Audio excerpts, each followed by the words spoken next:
A fim de que não haja erros, mencionaremos aqui que as almas femininas nuas, acima referidas, não se tratam de seres humanos destacadamente maus.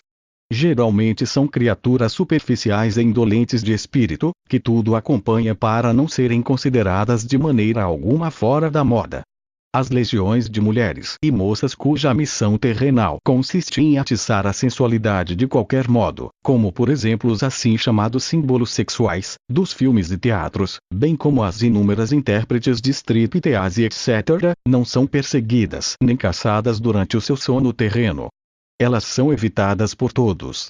As terríveis doenças de pele, que desfiguram as almas humanas dessa espécie, afugentam a todos. E são os efeitos dessa doença anímica que impele para o suicídio tantos dos tão invejados símbolos sexuais na Terra. Vícios e pendores. Outros grupos não menos trágicos são aqueles constituídos pelos habituais jogadores, beberrões, fumantes, etc., cada um que traz em si qualquer vício. Quando a alma se desliga do corpo terreno durante o sono, é imediatamente recebida por inúmeras outras almas entregues ao mesmo vício. Fica à mercê dessas almas, pois são sempre muitas.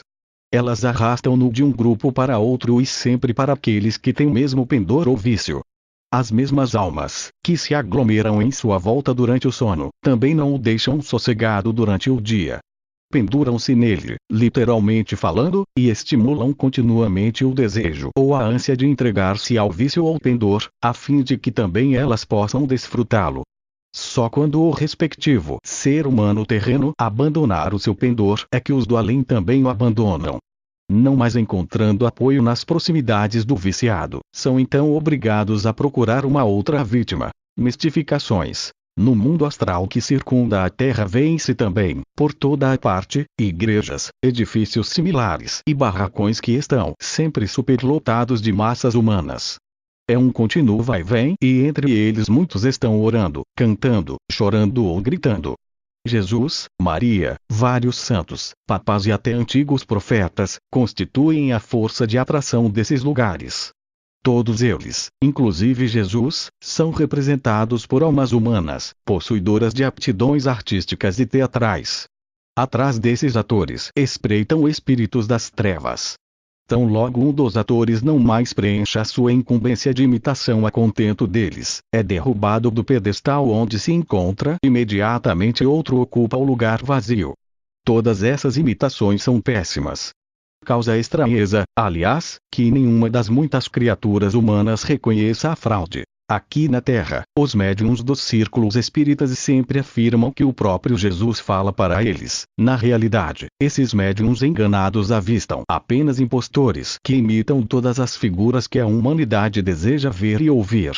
Também nos barracões que podem ser vistos por toda a parte encontram-se sobre pedestais algo cambaleantes, os inúmeros falsos profetas que do mesmo modo que na Terra, prometem proporcionar às almas atacadas por doenças, auxílios para todas as suas vicissitudes.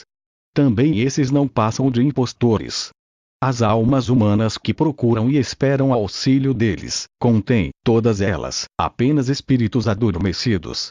Espíritos alertas nunca esperariam poder ficar livres dos múltiplos males, mediante a simples colocação das mãos dos médiuns, orações curadoras e outras práticas mais, sem que antes eles próprios se modifiquem.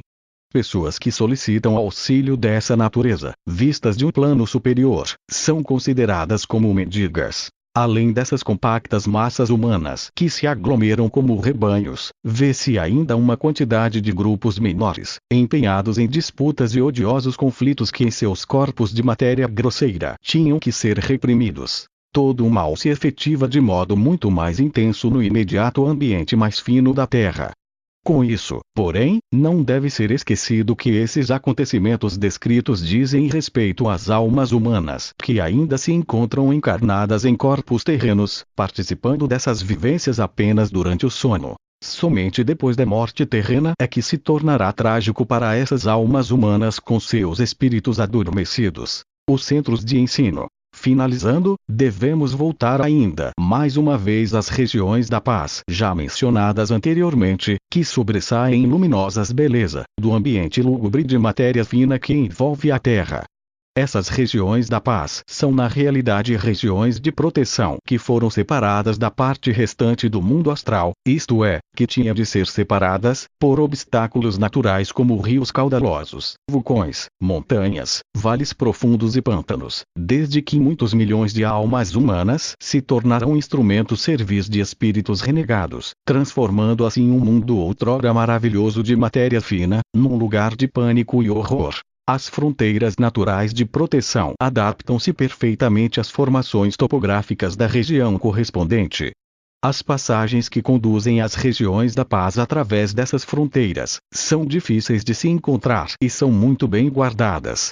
Foram protegidas a partir do momento em que hordas malévolas de almas femininas e masculinas, depravadas e doentes, penetraram nos salões da arte, turvando a atmosfera com seus fétidos miasmas de decomposição. Atrás da linha fronteiriça abre-se um mundo de saber e de beleza.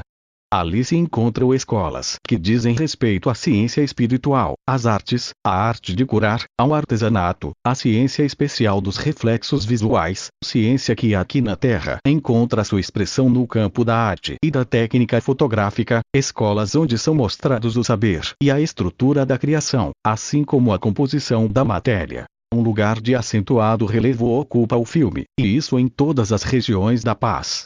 É um importante meio do sistema de ensino. O saber referente à estrutura da criação, bem como à cooperação dos vários entes da natureza, é retransmitido somente por filmes. Igualmente, acontecimentos que ocorreram em planos superiores, bem como filmes de amor. Nesses filmes de amor trata-se sempre de duas criaturas humanas que em várias encarnações sucessivas foram reunidas pelos guias espirituais sempre de novo e por tanto tempo, até que uma delas se sobrecarregou tão pesadamente de karma, ficando assim impossibilitada de um novo encontro.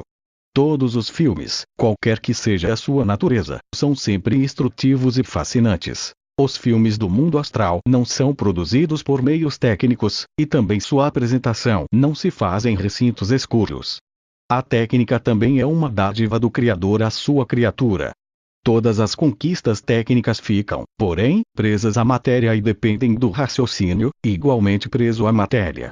Os automóveis, aviões, etc., que se observam no mundo astral são apenas modelos à maneira de maquetes. Nunca poderiam ser construídos nos mundos de matéria fina. Infelizmente não é possível descrever nem a mínima parte das atividades nas regiões astrais de proteção.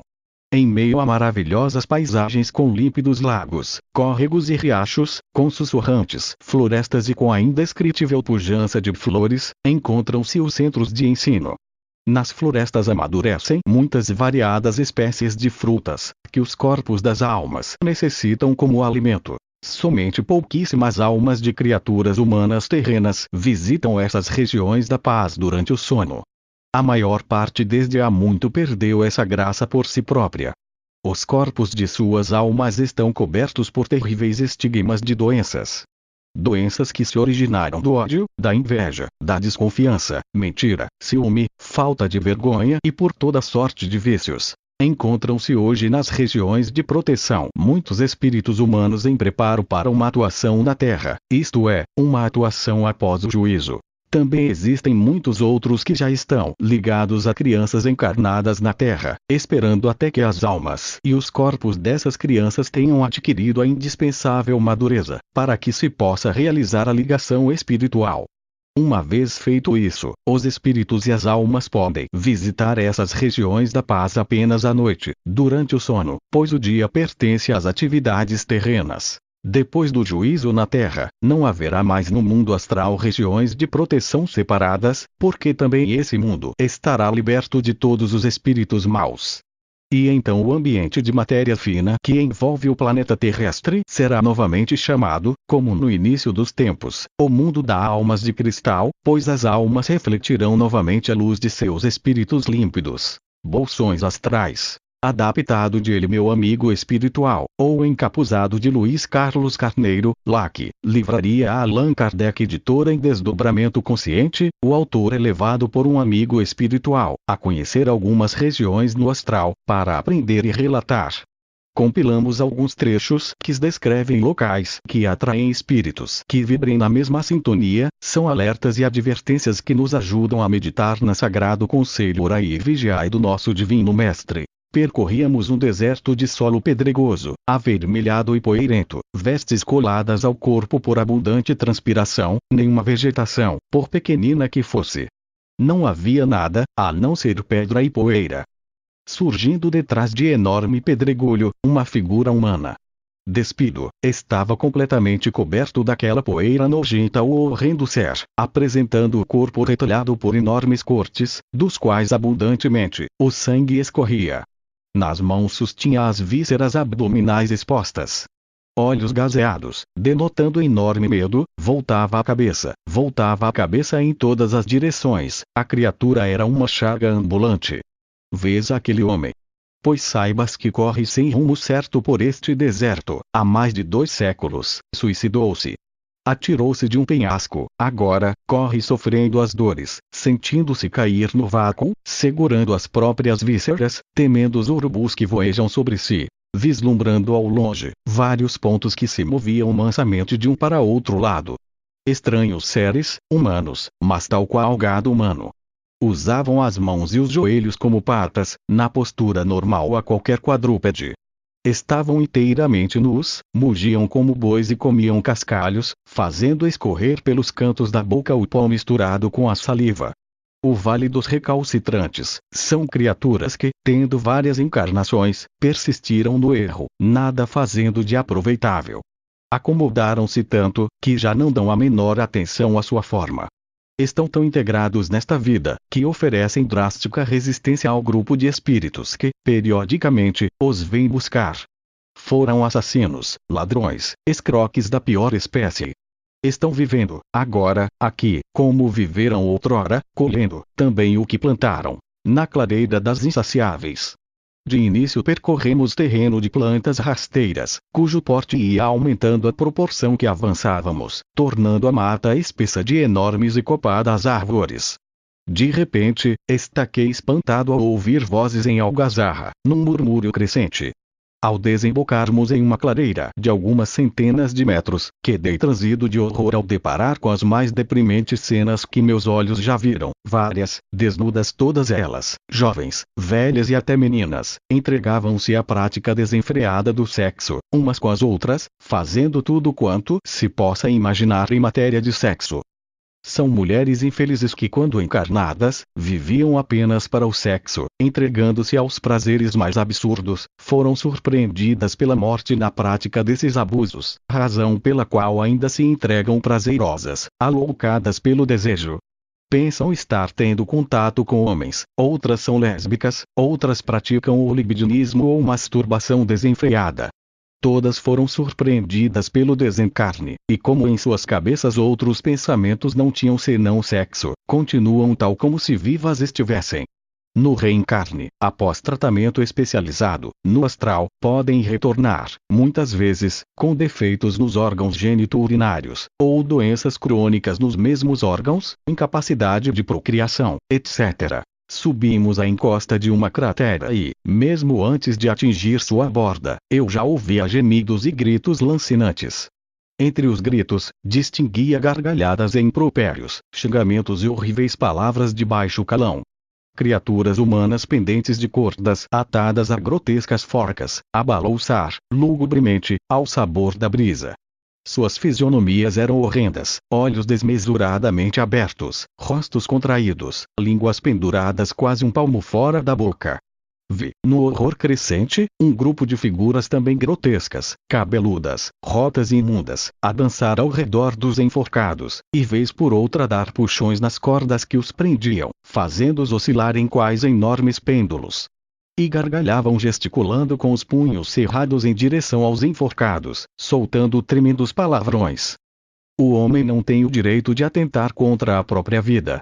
Se o faz, é por pensar livrar-se das responsabilidades que os avassalam, imaginando encontrar na morte o descanso, a fuga. E o que conseguem, afinal?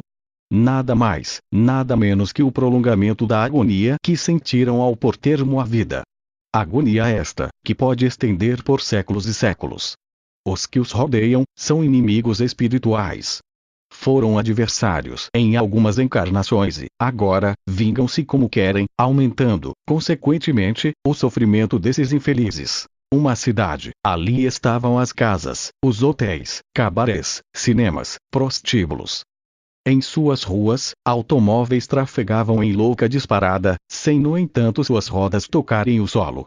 Grupos nas esquinas cantavam ao som de um violão, gargalhando, de vez em quando. Às portas dos prostíbulos, onde a música ecoava, nos mais diversos ritmos, ajuntamentos formavam-se. Risadas. Barulhos de vidros quebrados, cheiro acre de álcool. No prostíbulo, no salão apinhado de gente, estacamos junto a uma mesa. 2 mulheres e 2 homens estavam bebendo, rindo elas sob as carícias dos seus companheiros, em suas partes mais íntimas. Sobrepondo o plano encarnado a este, uma mesa, 2 homens e 2 mulheres. Coladas a eles, em pé, mas curvados sobre seus corpos, aquelas mesmas entidades. Os sentados, são encarnados.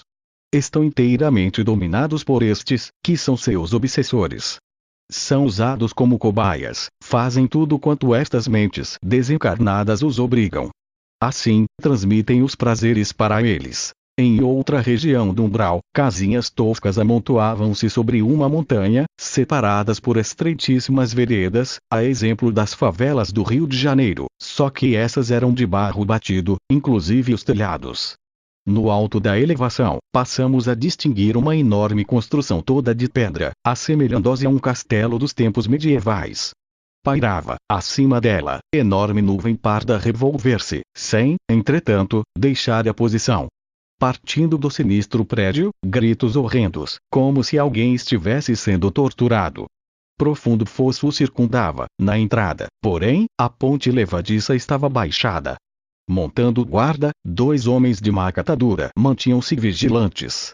Eram horrendos, bastante altos, barrigudos, cabelos pastosos e desgrenhados, vestiam, apenas, calças grosseiras ligadas à pele, imundíssimas. Lá dentro, ressoavam os pavorosos clamores, agora, intercalados por gargalhadas estridentes. Todo o ar parecia impregnado de substância asfixiante. Atrás de uma pesada porta, um quarto de enormes proporções, no centro do qual uma cama estilo antigo, alta, acortinada, servia de palco a uma cena de amor. Uma rapariga despida, servia de pasto a um homem. Animal seria o termo apropriado, horrível, grandalhão, cabeludo como um símio. Era um espetáculo selvagem, cruento. Enquanto a possuía, esbofeteava-lhe o rosto, parando, quando em vez, para retirar uma vareta de ferro de ponta incandescente de um fogareiro situado ao lado da cama e, com ela, queimar-lhe os mamilos. Quando isso ocorria, a jovem deixava escapar os gritos que se escutavam. O monstro gargalhava ante os seus estertores. Esta moça era dada a participar das maiores bacanais. Vivia exclusivamente para o sexo, tudo fazendo para render culto ao prazer. Desencarnou em meio a tais práticas e veio ter ao umbral.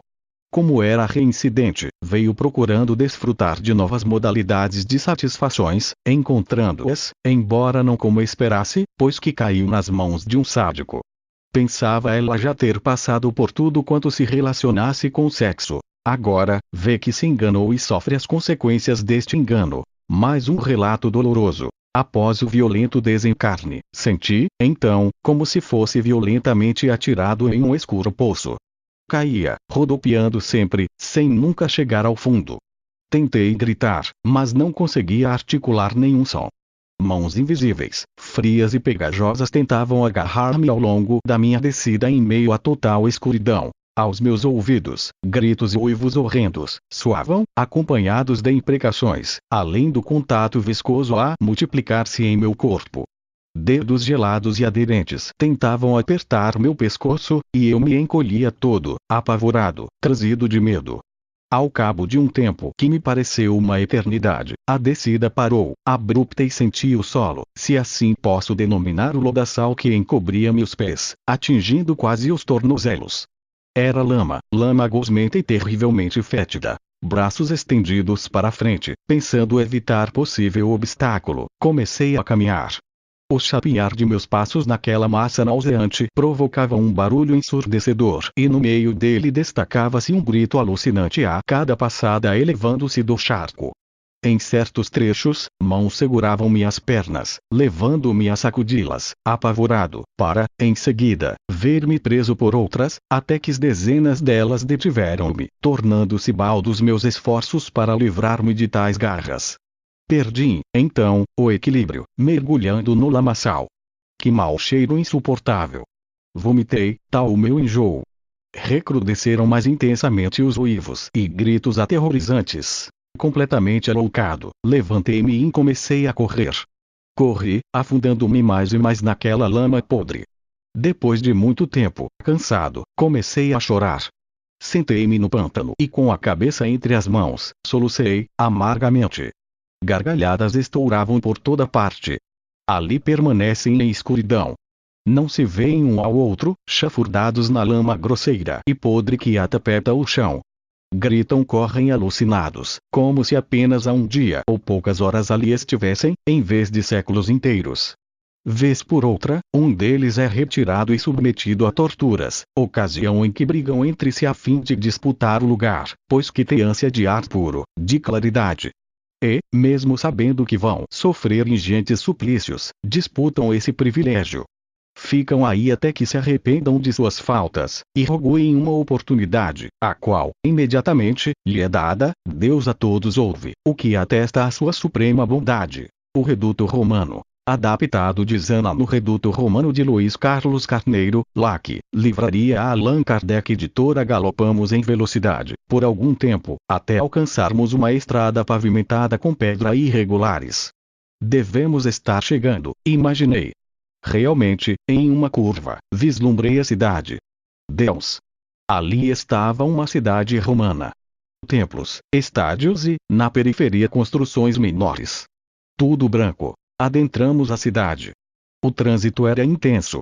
Homens e mulheres trajando-se como na Roma antiga. Mercadores com seus cestos, ou tabuados repletos de frutas, hortaliças, peixes e, por aí assim. Em primeiro lugar, devo dizer que o chefe desta clã, que se intitula filho de Calígula, proporcionalmente lembra o imperador da Roma antiga. Ele copia em tudo os desmandos daquele. Além da orgia desenfreada, alimenta uma mente perversa. É por demais inteligente.